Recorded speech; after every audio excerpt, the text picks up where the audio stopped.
this session is called Picturing the Planet, and in the sort of order of craft, we've put it down as a cinematography session, but I'm going to say it's not.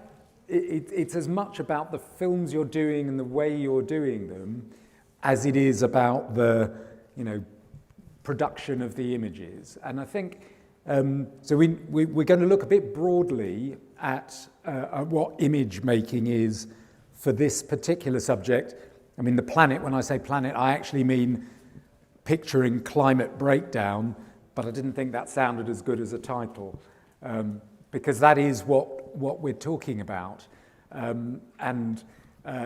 It was prompted by a couple of things. It was prompted by the films in this year's festival, and one of them is by Brett, who's on the far right, Brett Story, who has made a film called The Hottest August, which is this its European premiere, or is it's UK premiere, apologies.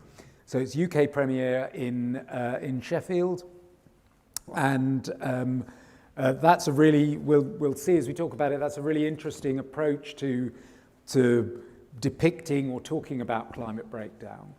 And then I was, whatever it was it last month, Extinction Rebellion? I was, because I live in London, very energized by, as many people were, by Extinction Rebellion. So I went looking for somebody who'd been filming with Extinction Rebellion, and found Zoe. And so Zoe Broughton is a filmmaker and journalist. I think you've also described yourself to me as who's particularly been filming the range from protest to environmental stories over the last 25 years, I think. So we have two very, in a way, very different ways of picturing that. But I hope we can have a good discussion about it. I know there's another session, I think, tomorrow with Franny Armstrong that Zoe knows, who's speaking. So it's a theme of the festival, because it's about the most important thing going on in the world, is it not? So that was my preamble. I think I had started thinking about, when I said picturing climate breakdown. When you picture it, what are the images that come to mind? I mean, do you have is there an image that is always the front of your mind, Brett, that says climate breakdown? Yeah, I mean, I think that probably the images that come to my mind are very similar to what comes to most people's minds, because they're everywhere. But there's the starving polar bear is kind of the iconic image and symbol of that. I mean, I think also there seem to be a lot of images that are these kind of aerial shots of just massive industrial activity. So I think of tar sands, images of tar sands in Canada. I think of beaches filled with garbage, whales that have swallowed massive amounts of plastic. Those are the images that come to mind. And Zoe, I mean, you've been filming these images, or you've been filming. It really does need to be closer, doesn't it? So you've been. Excuse me. I'll just dress myself again. So you've been filming these sorts of images, and you've also been filming a lot with Greenpeace, who, in a certain way, have been creating the images or doing their actions, for sort of visually spectacular actions. Are there particular images from your career that kind of stand out, do you think? The first one that comes to mind was in Sheffield, actually, and I went up the Sheffield Waste Incinerator Tower and occupied it. I think the first action I did on it, we ended up in the waste dump, and I thought I'd be there for one day, and ended up in there for 4 days. Right. Filming the Greenpeace protesters, but then they went up the tower on another occasion and painted down the side of it. So that was very visual, all the local media's out documenting it. And I think also the images through Extinction Rebellion that they're getting, the pink boat in Oxford Circus and the amazing, array of banners. And I think the sort of spectacle of huge numbers of people and the whole range of people that are involved as well is something that's getting a lot of coverage at the moment. Great. And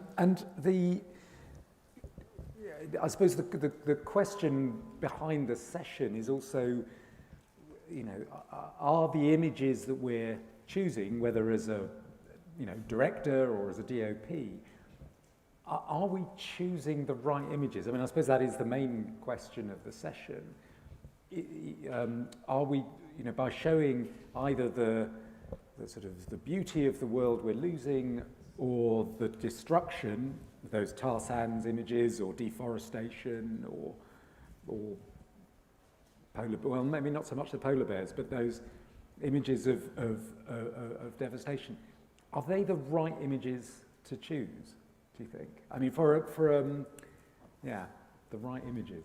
I can't really think of a better way of asking that. I mean, I don't know the answer to that, but I would say that the impetus behind making the film that I did that's here at the festival, The Hottest August, certainly comes out of a preoccupation with what feels like the inefficiency of those images. I mean, it's a part of a sort of self-interrogation. Why, me thinking about why I don't watch climate change films, why I don't, seem to even really look at much. I mean, I'll look at images of planetary destruction, but they don't have effect, which isn't to say I'm not terribly concerned about the planet. I am, but the question for me is what's the gap between being terribly concerned, even gripped with anxiety about the state of the planet, and being capable of doing anything about it? And so I think that a lot of those images are kind of premised on the idea that we don't know what's going on, and they need to tell us, and that they need to scare us. And I feel like we already know and we're already scared. So there's a different kind of question that needs to be posed, and that was the impetus for trying to search for a different kind of set of images, at least in the film that I made. And we'll see, or we'll get a sense of the that visual style, of that visual approach shortly. I mean, I should say actually, your film's being shown here tomorrow, 7, I'll just written it down here, so 7:15, is also being shown again on Tuesday morning, and it is really interesting. It is a really interesting approach, and I think, like you said, Zoe, it is about the people, or what it feels like, maybe what climate breakdown feels like in our society, and the protest is, or the protests of Extinction Rebellion have been very much part of it. Maybe we should crash straight into the first clip which is the beginning of The Hottest August. That will give us a sense of the tone, then we'll come back and talk about it. So can we play the first clip, please?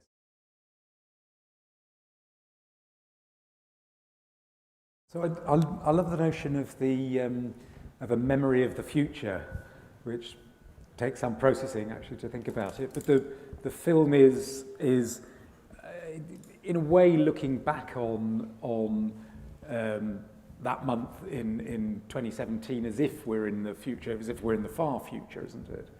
Yeah, so the film, I'm in my mind, I wasn't locating it at a specific point in the future, but in my mind it was partly motivated by interest in thinking about what it would mean to make an archive of the present, that we don't have to wait for the future to recover. So could we make an archive of this moment such that we could see ourselves with kind of new eyes? And for me, I'm again, the question, how do we document climate change? How do we document planetary collapse? Is very much a social question.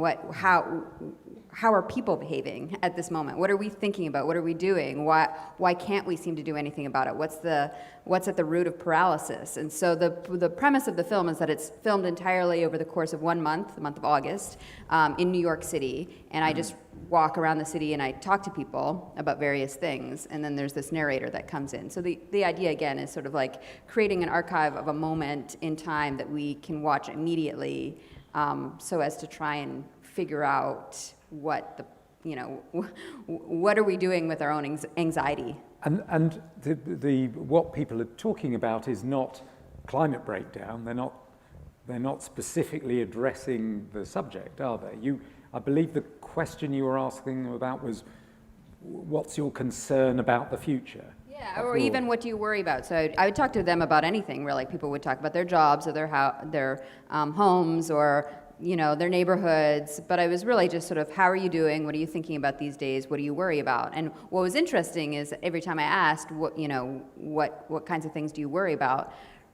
Climate change was absolutely absent. So it wasn't that I was avoiding that answer and cutting it out in the edit room. It was that it was not present. And so there's a sense, you watch the film, and I think it's probably, I think the words climate change get said, 10 minutes before the film is finished. But it's, hopefully at that point you realize it's been everywhere. It's there all along. It's there as the subtext of what people are saying. And it's there in the title, isn't it? So,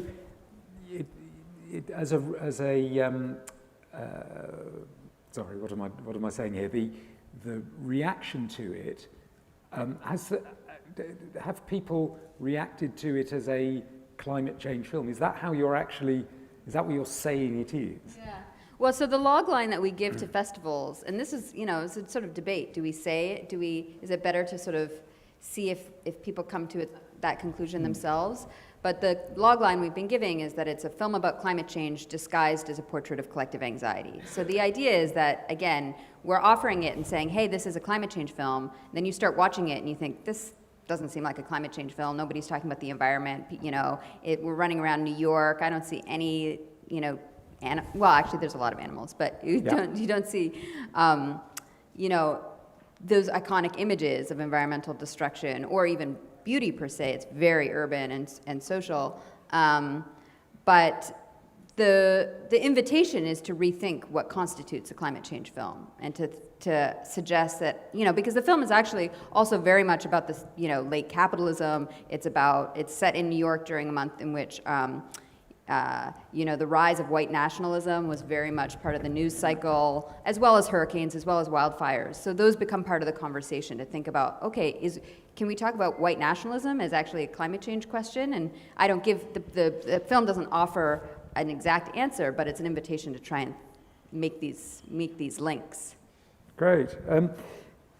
I now want to switch it to the other approach to documenting climate change, and then we'll sort of come back and marry the two up, if that's all right. But so this might seem like a complete gear change, but I wanted to turn to the kind of films you've made, Zoe, and have made for the last, is it right, 25 years? For the last 25 years, and take you back to when you were what was called a video vigilante. I don't know if that phrase is still around, but that was the label they put on this clip they made. But at the time, what did you call yourself when you were you a documentary maker then? Were you calling yourself that? I think of myself as a video journalist, but I'm very much embedded in with the protesters, so I'm always there documenting what's going on. Right.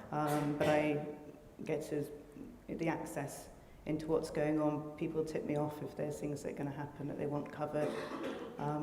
And then you've got, and I try and do their stories, so you've got their anxiety during an action, and you've got the build-up and things, so it's not just sort of dashing in and covering those few minutes, it's a whole journey. And it's generally characters. I mean, you're following characters doing these actions, aren't you?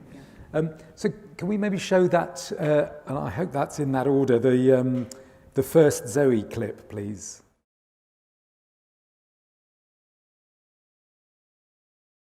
So that issue of what you said there, that it's what's allowed to get out, that prompted you to create your own news service in a way, your own video news service. Yeah, so 25 years ago, a group of us founded Undercurrents, and this is in the days before the internet. So we produced a 90-minute video compilation on VHSs, which was a protest. It started off being around the UK and then became global. We had people sending in their videos from all over the world that they'd made about the protests going on in their areas, and then we distributed it. And it was basically, before you had YouTube, that was how we were getting the stories out. And it really was that. It was a cassette which, I think I can't remember why, but I seem to remember being at ITN once, and might even have been Paul, came with a cassette. And that was the way to, you would sort of give it free to news organisations, would you? We had 1,000 subscribers, and quite a lot of them were groups, and then they would organise screenings in their area.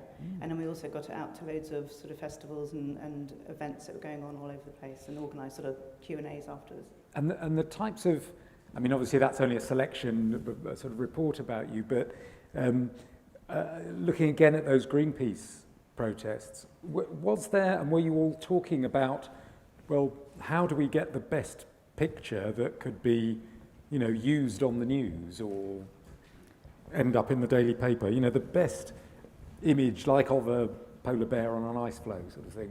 Were you actively trying to find those pictures? I think within the organisation, the campaign organisations, they're very much thinking about imagery. Yeah. And then when you're filming it, there's all sorts of things. If you're out on a boat, you know, you've got to make sure that the banner isn't backlit by the sun and things like that, even though, you know, and you want the image of whatever it is that you're that they're targeting and things. So Right. there's all sorts of and challenges to trying to document those things from those positions and not getting arrested and trying to film from boats and things. So there's challenges, but I think that the teams are incredibly good at getting those imagery. You know, if it was an advertising organisation, you know, the amount of coverage these people get, which, you know, they're not paying for that coverage. For example, XR, I think on the first day of the most recent demo, they had a small piece, by day 3, it was like, you know, there were front pages and, you know, and loads of celebrities were getting involved, and, you know, that it was a huge amount of coverage over those days. We'll come back to XR because, you know, that's changed the rules, I think, in terms of coverage of environmental issues and the way we talk about it. That and Greta, I think, have made such an enormous impact in the last couple of months. Brett, is that the case in the States? I know you're Canadian, but you live in New York now. Is climate breakdown front page news? Is it allowed to be? I mean, I don't think so. I mean, there's, you know, I think that there's pretty strong organized forces that are making sure that even if front page stories are essentially about climate breakdown, I mean, what was it, last couple weeks ago there was something, or over the last month there was something like 12 tornadoes in the southern United States. And in Canada, I mean, the tar sands and oil exploration are continuous, but there's, you know, there's just a way in which those stories, even if they're on the front page news, are still weather stories. You know, there's Right. there's just such There's no linkage with huge why forces. the weather is changing. Yeah, I mean, it's not. It just does. You know, it's still secondary in the United States to what's going on in the White House. But the White House news sort of dominates everything. And so, do you think that in making a film, and we'll see another clip of it in a moment, but making a film which is more elliptical, do you think that's a way of getting it into people's consciousness more, because you're not giving them polar bears and destroyed forests? I mean, the hope is that, I mean, my sense is that things easily become cliches, and that cliches are pacifying. And so I worked very closely with our cinematographer, even in making a film set in New York, to avoid sort of iconic imagery of New York, so it wouldn't be pigeonholed as a New York story. And also, avoid sort of the images that we expect, because as soon as they meet expectations, there's sort of it doesn't require any work on our part. So I'm interested in what activates people, how people sort of feel like they have power again in the world, and I think that the capacity of cinema, especially to surprise us or to reawaken our senses, is something to take seriously, and that was sort of part of the project. I mean, you watch my film, you don't learn anything new, you don't learn any facts that you didn't know already, but you are provoked into thinking and hopefully having conversations with your friends afterwards. And I think the sort of way in which we can get stuff lodged into our brain so that it continues after the images are no longer in front of our eyes is an important part of doing the work of mobilizing. And I think the trying to wake us up part of it is important. I noticed it was UN Environment Day last Wednesday. Anybody else notice that? Did it? One. Very good. I had written it down in the diary because it's United Nations Environment Day. I don't recall seeing a mention of it in the news, which I have to say I was surprised about given the amount of coverage there has been. But maybe it's just not sort of visually interesting Environment Day. I wanted to the next clip, or the extract from the film that I wanted to show next, I suppose in terms of imagery, is very New York, in fact, on a subway train. But what it's talking about is, I think, what you've just been talking to, which is about what is normal, isn't it? It's yes. We should probably watch it rather than me trying to explain it, and then I'll ask you about it afterwards. So can we play the next clip, please?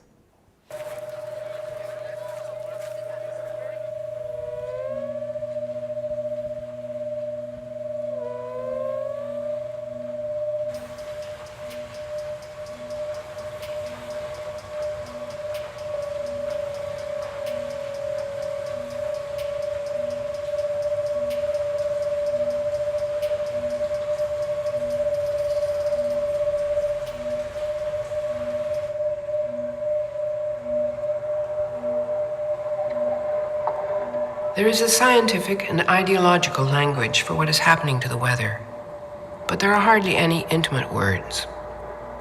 Is that surprising? People in mourning tend to use euphemism. The most melancholy of all euphemisms, the new normal.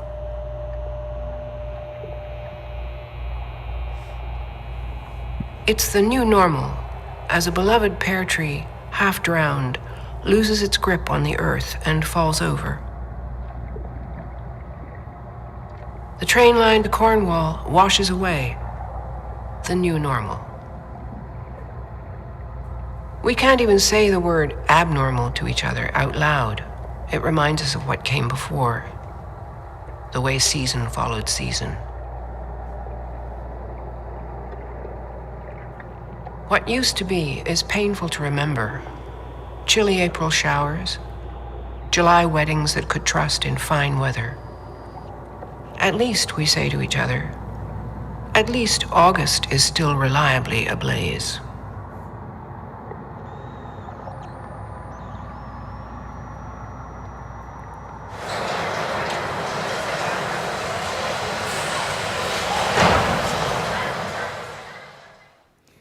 And so I guess the normalcy, that's an American phrase, of those images is what makes it, is what you were aiming at. You wanted completely normal images there. Yeah, and I think we're also working very subtly with sound. So I don't know how audible this is, but I worked with our sound designer who added the sounds of water. So there's this sort of feeling, you know, it's recognizable that you're on the New York subway.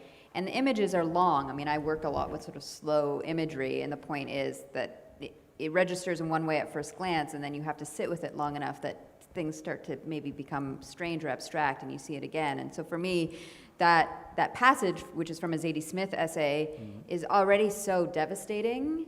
And then to listen to it while watching people who just look terribly tired, you know, that's what I see when I see people on the subway, is they just look so worn out, you know. But then the sound very subtly sort of gestures towards there being this sort of slow rise of water all around New York. Interesting. Yeah, no, I didn't pick up on that, and but that's very interesting, particularly for New York, I think, which is pretty and has been threatened by flooding, hasn't it? So, Zoe, I mean, when you see those kind of images and you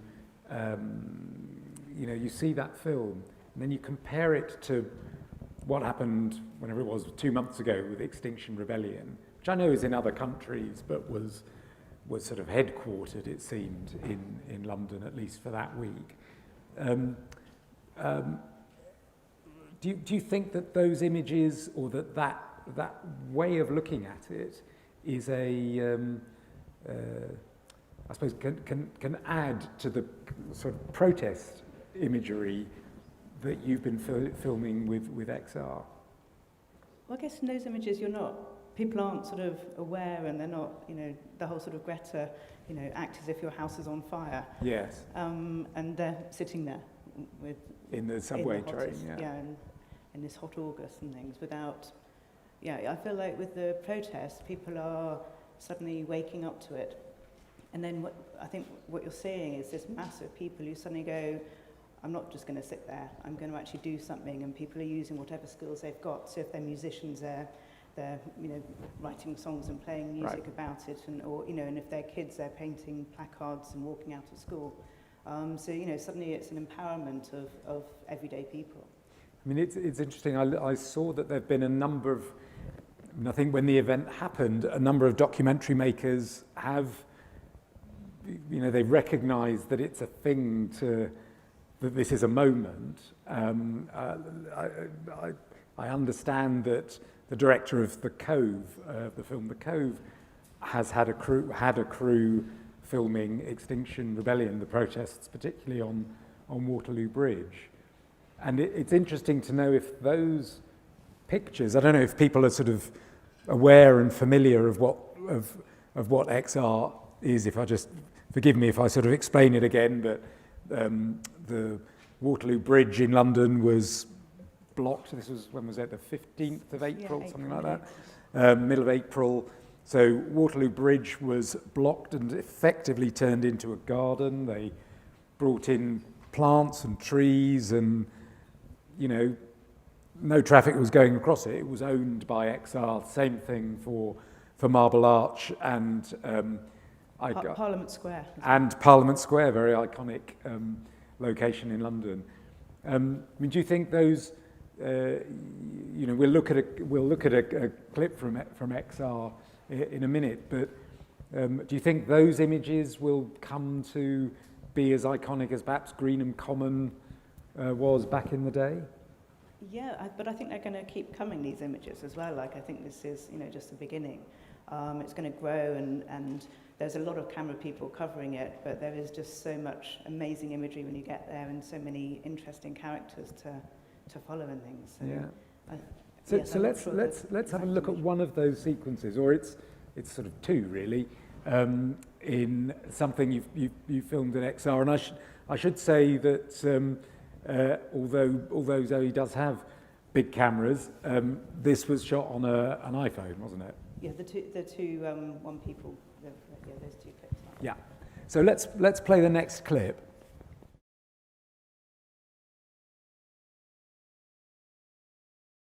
Those kind of the images of protest. I don't know. Maybe this might even be a question for you in the audience. Can anybody? We see them on the news often, protest and in sort of, let's call them short activist films. Are there films that use that kind of protest imagery in environment? I can sort of think of it for political protest, sort of the Amir Amirani's Stop the War film, but I can't really think of it for the environment. Am I missing something? Am I missing a good documentary out there? Anybody? Because I can't think of one. The imagery seems to be very, very... We don't seem to have understood what that imagery means, in a way. Does that sound a bit weird? I think there's I was just trying to capture the enthusiasm that's going on there, and but the last one wasn't all filmed on a phone. There was No. but so it's trying to capture the characters and the range of people that are involved, and the arrests, but it's all quite calm and things. So it's it does feel like this peaceful uprising of people getting their voices heard. And I mean, I suppose what I'm getting at is, what is the, and which is again the idea of the session. What is the visual language of climate breakdown? I mean, Brett, when you see those sorts of images and you imagine, I don't know if you followed much of the XR protests, but when you saw that, did that give you some creative thoughts about what to do next, maybe? I mean, I'm not sure about, what I was going to say is that, I mean, regardless of how they help me or not think about a creative project, I do find them very moving and very inspiring. I because my film is sort of organized using a different kind of language, doesn't mean that I'm not incredibly, I don't feel incredibly moved by those kinds of images and feel like they're very important. I mean, to your question, why we're not seeing those kinds of those protest sequences in relation to environmental focused films, I wonder if it's not because the sort of structure of a documentary, especially a feature documentary, wants a conclusion, right? So I feel like we've seen those protest imagery in classical political movements, the AIDS movement, the anti-apartheid movement, and some kind of localized environmental movements against, nuclear power and so on throughout history. But because there's something so local about those fights, and so when we take on something like as large as planetary collapse, we don't have the yes, these protests won, they did it, or didn't. We don't have a conclusion to these actions to put in a kind of classical story mode. So it's almost like they exist more powerfully in the way that you're distributing them, which is to be online, to watch in bites of a few minutes, because they are so powerful, but they don't lend themselves necessarily to a kind of story arc yet. I think Fanny Armstrong's actually done a film which is from the future, looking back, where we've solved all the problems, called What If, and it's well worth a Google. But that would be a lovely finale to the protest movement film. Yes, change. Yes, that's true. This is so Franny Armstrong. Some of you might know, made a film called The Age of Stupid, and this year is its 10th anniversary. She made it in 2009 and then re-released it just on the day that extinction, I think the global, or anyway, one of the strikes in London, maybe when XR started. I think the first UK youth strike. The first UK youth strike, that's right. She released it on that day, and then alongside it released a clip which you can find online, which is called What If, and it's about, hard to describe, but it's about an alternative world where we've solved the climate breakdown issue, and various political figures and others are acting in it as if they are from another world. But you should Google it, because it is the teenage strikers have to go back to school. Yes. So I now wanted to throw it out to questions, and I think this is one of these sessions where actually the questions could range far and wide. So either working off those clips or what we've been talking about, are there any questions, reflections on maybe the work that some of you are doing on, or developing ideas on environmental issues, if anybody is, or climate breakdown issues, if anybody is? Any reflections in the audience? There's a question right at the back in the middle.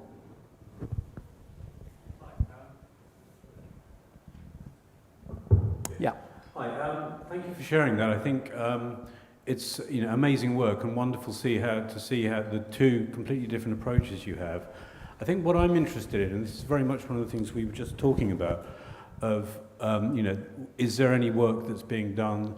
Because I think there's a very interesting space in between what each of you do, in terms of using imagery and an aesthetic that draws an audience in and allows them to sort of become part of the image and to look a little bit further into it.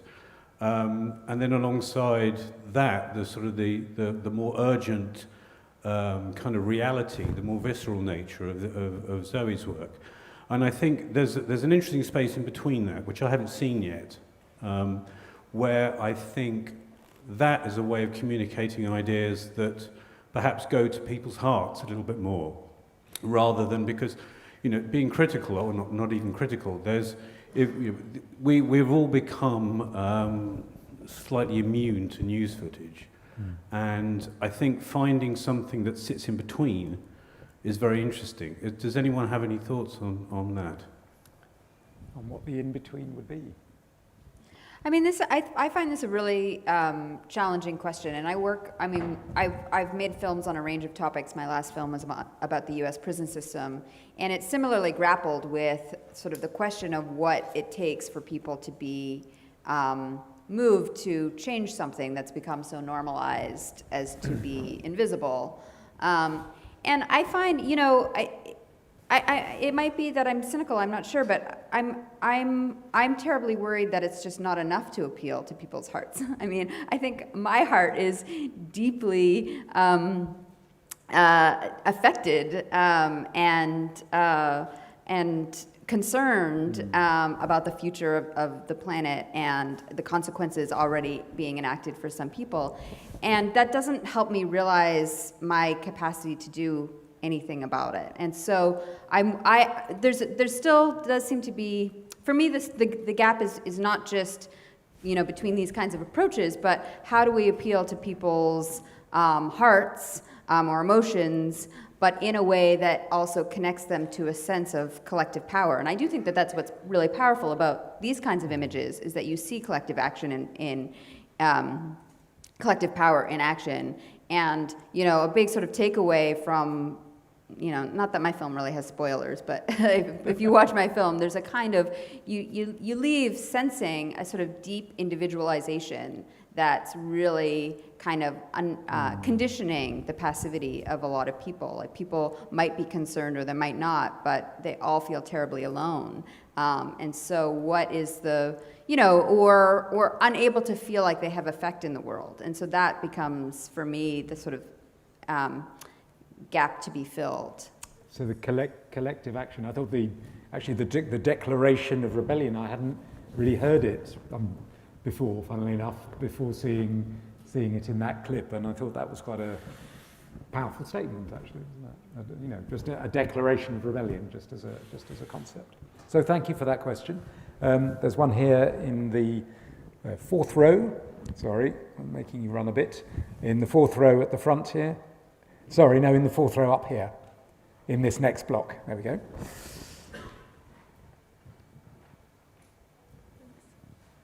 I thought it was really interesting what you said, Zoe, and why you started Undercurrents, particularly because it's something that I've been thinking about recently quite a lot in the UK media. And how do you think it would be possible to claim back the media space to prevent things like this from being suppressed because it's uncomfortable for the people who are in power? Well, I think the internet changes everything on it. So in terms of the immediacy that you can get things out, you know, we were sort of spending 6 months editing, and the clip with Zahu under the truck went out within 2 minutes of me filming it, and then was going around Twitter. I think it got 140,000 views that day. And things. So you suddenly got the power to get things out really immediately and to a wide audience. I think there's a challenge to get it out beyond the bubble of people that already know about it. So I think using all types of media and different styles and different ways to appeal to different people to get those messages about climate breakdown, but also about what they can do to help stop it in terms of their own personal actions or their empowerment, I think is really important. I think, yeah, I don't think it can necessarily clamp down, and I think there is also a XR have targeted like the BBC to try and get them to use the words climate change and climate breakdown within their media reports and to make sure that they are covering it. So yeah, I think it'd be quite difficult to clamp down on it. I think people want to see it and they want to hear what's going on. Correct. Thank you. Sorry, we'll take the one at the back first, because I think you had your hand up first. So, person there, and then afterwards we'll come to you. So there. I just wanted to say that I do believe this audiovisual medium is the most powerful one in conveying, especially with environmental issues, because you can really understand the contextual sort of intricacies that come with a problem. I think that personally, when you record something and you edit it and you bring it back, although it's really powerful, you're always traveling from the past, so you lose that sense of immediacy. Something I'm curious with, and I wanted to ask your opinion on, is sort of the new technologies allowing us to live stream these things going on around the world, but at the same time placing it in a virtual reality environment, so you can place people in there live and sort of have that direct connection between what's happening here and at that place. Do you think this could be a powerful tool? Wow. That's an interesting idea, but yeah, I think there is an immediacy. I mean, like in terms of Extinction Rebellion, they have a video squad team which is coordinating, having somebody doing documentary filming, a teacher at the sites where things are happening. They have somebody live streaming from those events, and they also have somebody doing short piece social media, so sort of 45 to 90-second clips, and getting them out immediately. So they're covering those bits. They haven't. I don't think they've done the virtual reality yet. Yeah, but it'll probably come. I mean, your film, Brett, is in the present, in a particular month, and putting you in, the audience is sitting out there because it's looking back on it, isn't it? Was that an important part? Because I think it speaks to what you were saying about making the immediate, not saying it's something in the past or it's just happened, but it's something that's now.